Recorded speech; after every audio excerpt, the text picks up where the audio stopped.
जयो संविधान बोलो।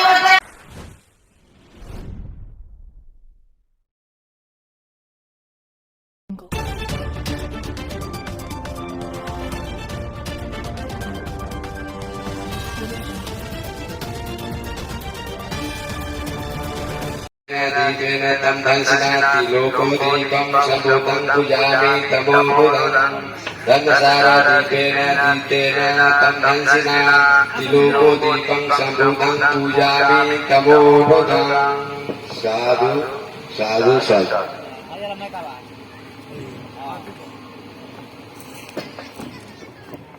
अभी आपके लिए इस कार्यक्रम का विधिवत शुभारंभ दीप प्रज्वलन के साथ होता हुआ माननीय अजीत कुशवाहा जी, माननीय किशोर सिंह जी, सुगंधिका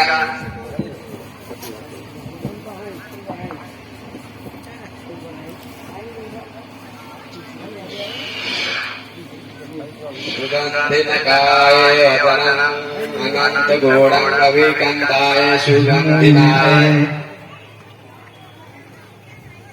सभी अतिथियों के द्वारा तथागत पूजामि मातरम्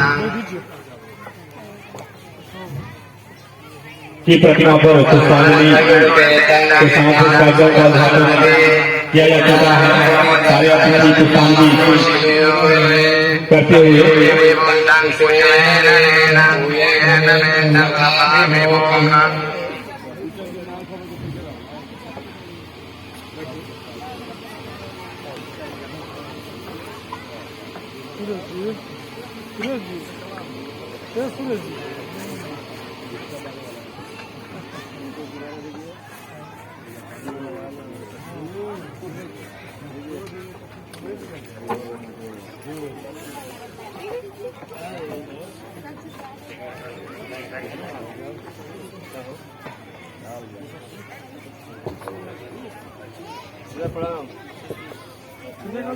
पुष्पांजलि कार्यक्रम के बाद हम आग्रह करेंगे माननीय विधायक जी से, या बहुत सारे कार्यक्रम में जाते होंगे तो फीता काटने का कार्यक्रम होता होगा, लेकिन हम लोग अपने कार्यक्रम में बौद्धिक परंपरा के अनुसार काटने का नहीं, जोड़ने का परंपरा को आगे बढ़ाते हुए यहाँ पर जो फीते दो टुकड़े हैं उनको एक टुकड़े में करने के लिए एक करने का आग्रह करते हैं माननीय विधायक जी से। आप तमाम लोग तालियों के साथ इसका स्वागत कीजिएगा। साधु साधु साधु। बोले तो भारत बंदी की हो करना हो, भारत बंदी की करना हो करना हो।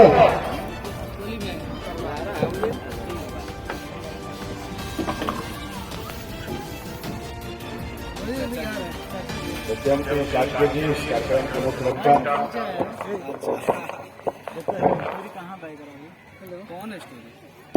और यहाँ मंच पर उपस्थित तमाम गणमान्य नागरिक बंधुओं, छात्र नौजवान दोस्तों, शिक्षक बंधुओं, आज संविधान दिवस के मौके पर देश भर में संविधान को याद करने के कई सारे कार्यक्रम आयोजित हैं। हम लोगों को भी आज कई कार्यक्रमों में जाना है और खासतौर पर इसलिए कि हम सब लोग जो यहाँ जुटे हुए हैं वो सब संविधान को मानने वाले लोग हैं और हम इस बात में विश्वास करते हैं कि भारतीय संविधान अक्षुण्ण रहना चाहिए और देश में संविधान का राज होना चाहिए। संविधान में जो नागरिकों को अधिकार प्रदान किए हैं, हम लगातार उन मिले हुए तमाम नागरिक अधिकारों की बहाली की बात करते हैं। आप जानते हैं कि जब डॉक्टर बाबा साहेब भीमराव अम्बेडकर ने संविधान लिखा, उसके बाद भी बहुत सारी किताबों की रचना उन्होंने की। हालांकि एक बहुत बड़ी साजिश हुई देश भर में कि बाबा साहब डॉक्टर भीमराव अम्बेडकर को सिर्फ एक संविधान की किताब में सीमित कर दिया गया। लेकिन बाद के दौर में बाबा साहब को पढ़ने वाले समझने वाले लोगों ने उनकी लिखी हुई उनकी रचित जितनी पुस्तिकाएं थी, जितने लेख थे, उन सभी पुस्तकों और लेखों को प्रकाशित किया। और आज हम जिस दौर में हैं, इस बात के लिए हम लोग बहुत सौभाग्यशाली भी हैं कि हम उस दौर में हैं जहां बाबा साहब द्वारा लिखी गई तमाम पुस्तकें न सिर्फ हिंदी में बल्कि अंग्रेजी, हिंदी सहित देश और दुनिया की कई भाषाओं में यहाँ पर विद्यमान है। और आज हम उसको पढ़ सकते हैं और समझ सकते हैं। और आज उन नागरिक अधिकारों को समझने में हमारे लिए वो किताबें ज्यादा कारगर साबित हो सकती हैं। मैं ये स्पष्ट तौर पर कह सकता हूं कि सिर्फ संविधान की किताब पढ़कर के आप संविधान को नहीं समझ सकते। कारण स्पष्ट है, संविधान को लिखे जाने के पहले और उसके बाद की जितनी घटनाएं हैं, उसको जब तक आप नहीं समझिएगा तब तक संविधान को नहीं समझिएगा। और जब तक उसको नहीं समझिएगा तो संविधान में लिखी हुई तमाम बातों को आपके विरुद्ध जो है एक हथियार के रूप में इस्तेमाल कर लिया गया। और इसलिए आज देश में संविधान है, आज उसी का शपथ होता है, सब वहीं से चलता है। बावजूद इसे आपको मालूम है कि देश की शोषित और पीड़ित जनता का बड़ा हिस्सा आज भी अपने संविधान प्रदत्त अधिकारों से बहुत दूर है। संविधान में मिली हुई अधिकार भी उसे नहीं मिल पा रहा है। तो संविधान में तो सब कुछ नहीं है, तो दिक्कत क्या है, समस्या क्या है? हम किस बात का ख्याल रखते हैं? हम तो संविधान 1949 में अंगीकृत किया गया, उसके बाद 50 में देश भर में संविधान का राज शुरू हुआ। तो हम तो अब उससे आगे की बात करना चाहिए था। आज 2022 में हमें तो कुछ नए अधिकारों की बात की जानी चाहिए। 2022 में हमें कुछ और अधिकार मिलना चाहिए था। लेकिन अब सोचिए कि 2022 में बैठ करके हम क्या बात कर रहे हैं।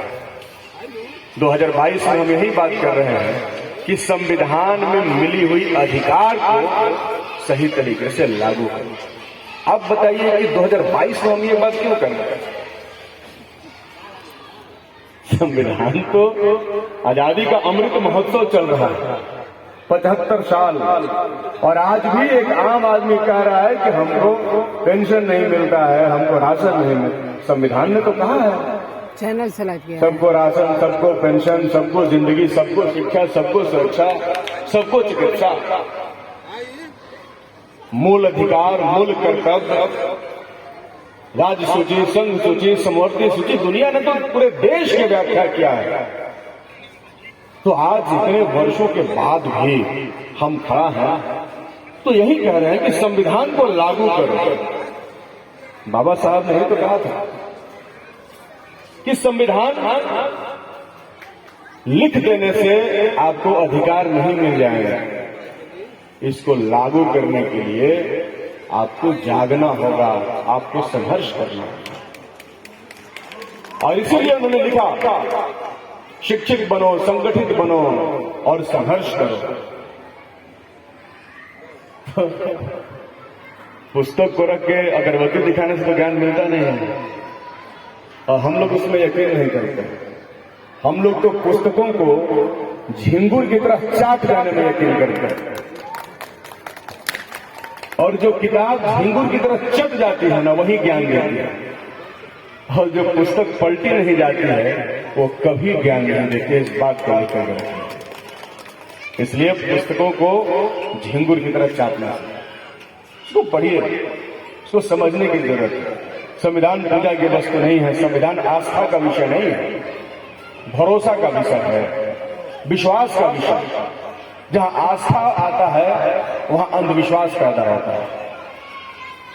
इसलिए खास तौर पे आप जो बुद्ध को मानते हैं, आप जो भीम को मानते हैं, आप सबसे हम कहना चाहते हैं कि अंधविश्वास के विरुद्ध आपको लड़ना होगा। अंधविश्वास का इस्तेमाल करके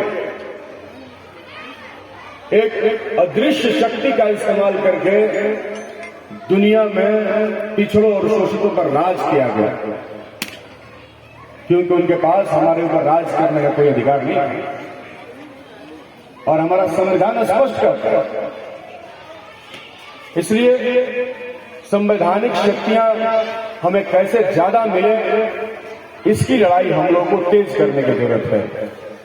उन्हीं शक्तियों का इस्तेमाल करते हुए जब हम लोग गरीबों के लिए खड़े होते हैं, लड़ते हैं, तो आज कुछ लोग उसी संविधान का इस्तेमाल करते हुए हमारे ऊपर FIR भी करवाते हैं।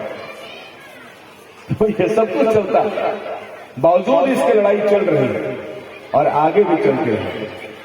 अभी नाटक हमने भी देखे। नाटक बनाने वाले मित्रों से मैं कहना चाहता हूं, हालांकि वो बच्चों को यहां से लेकर के चले गए, ये अच्छी बात नहीं है, मैं इसकी आलोचना करता हूं। उन बच्चों को भी हमारी बात सुननी चाहिए। बच्चों को नाटक दिखा के आप उनको नेताओं के खिलाफ कर दिया। राजनीति इतनी बुरी नहीं, और राजनीति को अपने बच्चों को इतना नकारात्मक तरीके से प्रस्तुत कीजिएगा तो कल ये कोई राजनीति में जाएगा नहीं।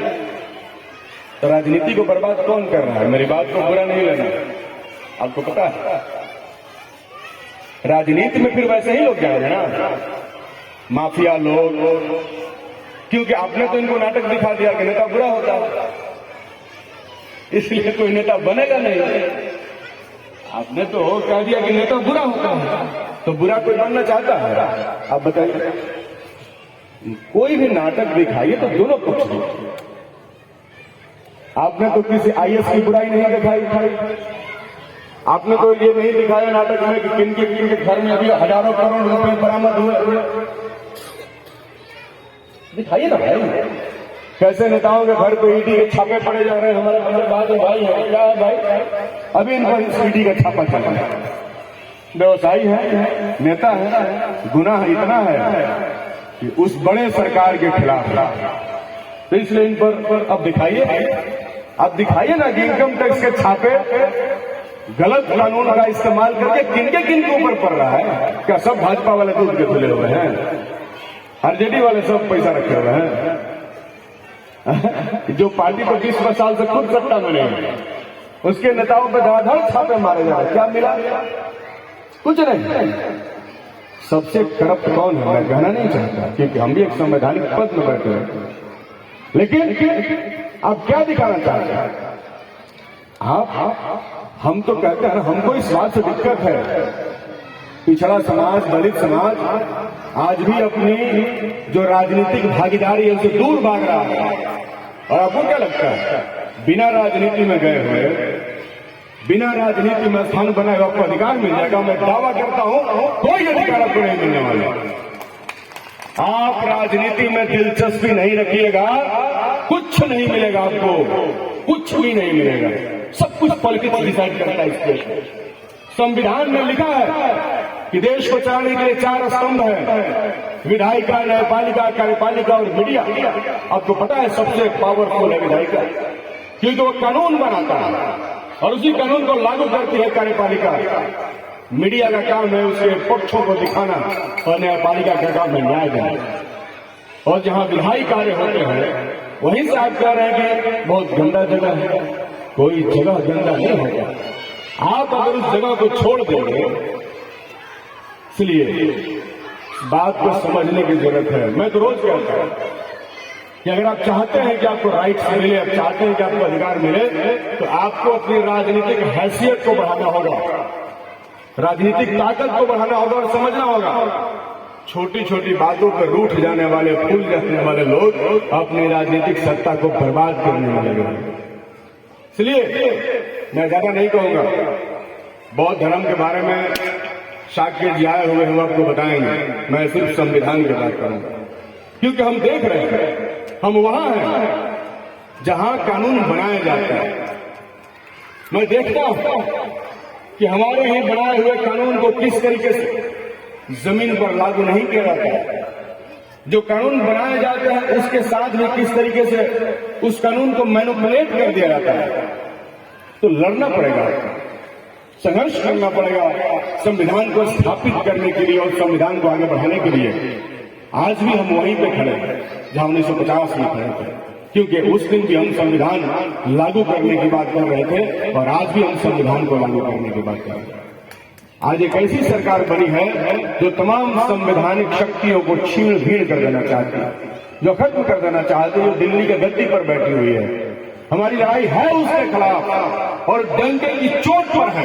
हम उनसे किसी भी कीमत पर डरने वाले नहीं हैं, चाहे वो जेल में भेज दें, चाहे कितने भी छापे हमारे लोगों पर पड़वा दें, हम उनके खिलाफ नहीं डरेंगे, क्योंकि हमने शपथ लिया है इस संविधान को मजबूत करने का और इसको आगे बढ़ाने का, और उसको हम लोग आगे बढ़ाते रहेंगे और संविधान को खत्म करने वाली ताकतों के खात्मे की लड़ाई हम लड़ते रहेंगे। और आज संविधान दिवस के मौके पर आप सबसे मैं कहना चाहता हूं कि आप यही संकल्प लीजिए कि चाहे जो भी हो जाए, संविधान से मिले हुए मूल अधिकारों की प्राप्ति हेतु अगर जान भी देना पड़े तो उसके लिए भी आपको तैयार रहना होगा, क्योंकि संविधान हमने जान दे करके हासिल किया है, इसलिए इसको इसी तरह हम जाया नहीं होने देंगे। आज संवैधानिक शक्तियों का गलत इस्तेमाल करके देश के सामाजिक ताने बाने को, देश की गंगा जमुनी तहजीब को खत्म करने की सरकारी साजिश चल रही है। हम चाहते हैं कि देश में एकता रहे, हम चाहते हैं कि देश जो है जो विविधता में एकता स्थापित रहे, देश के अंदर फेटर्निटी बनी रहे। लेकिन आज एक खास धर्म के नाम पर राजनीति करने वाले लोग देश की समूची एकता को तहस नहस कर देना चाहते हैं। वो चाहते हैं कि उनकी राजनीति के लिए सब कुछ खत्म कर दिया जाए। दोस्तों, हमें इस देश को बचाना है, इस देश को बचाना है तो सभी धर्मों को सम्मान देना होगा, सभी को एक साथ मिलकर के आगे बढ़ना होगा। हिंदू हो, मुसलमान हो, सिख हो, ईसाई हो, इस देश में सबका बराबर का अधिकार है। सब जब तक एक साथ नहीं मिलेंगे तब तक यह देश आगे नहीं बढ़ेगा। और संविधान की प्रस्तावना और उसकी मूल भावना भी यही कहती है कि देश में सब जब एक होकर बढ़ेंगे, आपसी सद्भाव बढ़ेगा, भाईचारा बढ़ेगा, तब देश का विकास होगा। हमारी लड़ाई उसी आपसी सद्भाव, एकता और भाईचारा को बढ़ाने की लड़ाई है। इसलिए आज संविधान दिवस के मौके पर आप संकल्प लीजिए कि आप संविधान द्वारा प्रदत्त इन शक्तियों को कभी खत्म नहीं होने देंगे। अपनी आपसी भाईचारा और एकता को किसी ऊपर की राजनीतिक साजिश का शिकार नहीं होने देंगे। आप एकजुट रहेंगे और एकजुट रहकर उन सांप्रदायिक, उन्मादी और उत्पाती शक्तियों का मुकाबला करेंगे और संविधान की रक्षा करेंगे। दोस्तों, बहुत बहुत शुक्रिया, बहुत बहुत धन्यवाद। और एक सूचना मैं